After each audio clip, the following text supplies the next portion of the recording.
क्या दिल्ली से शुरू हुई हलचल हाड़ौती की सियासत का रुख बदल सकती है? खबर है कि 103 सांसदों ने लोकसभा स्पीकर के खिलाफ प्रस्ताव पर हस्ताक्षर किए हैं।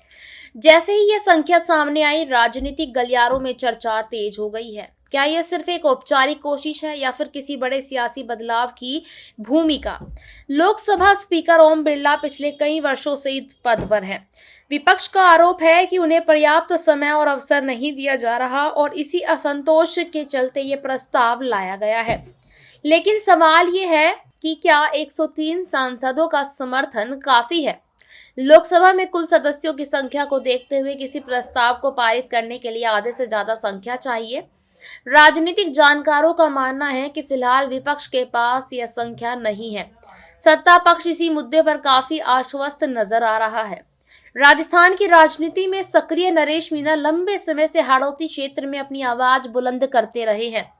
स्थानीय स्तर पर वे स्पीकर के खिलाफ मुखर रहे हैं। ऐसे में अगर दिल्ली में कोई हलचल होती है तो इसका सीधा असर कोटा हाड़ौती की राजनीति पर पड़ सकता है। विश्लेषकों का मानना है कि अगर प्रस्ताव पर गंभीर बहस आगे बढ़ती है तो भले ही परिणाम कुछ भी हो, लेकिन नरेश मीणा जैसे नेताओं को राजनीतिक बढ़त मिल सकती है।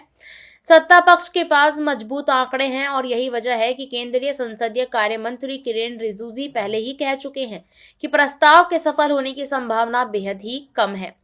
अगर प्रस्ताव पारित नहीं होता है तब भी विपक्ष यह संदेश लेने में सफल रहेगा कि उसने आवाज उठाई है।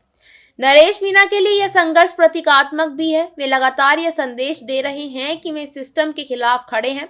ऐसे में दिल्ली से उठी यह बहस उनके लिए राजनीतिक ऑक्सीजन का काम कर सकती है। सियासत में कुछ भी असंभव नहीं, लेकिन फिलहाल आंकड़े सत्ता पक्ष के पक्ष में हैं। अब देखना होगा कि क्या विपक्ष संख्या जुटा पाता है या ये प्रस्ताव इतिहास बनकर रह जाएगा। आपकी क्या राय है? क्या लोकसभा स्पीकर के इस प्रस्ताव के जरिए बदला जा सकता है? क्या ये संघर्ष वास्तव में नरेश मीणा के लिए जीत का रास्ता खोलेगा?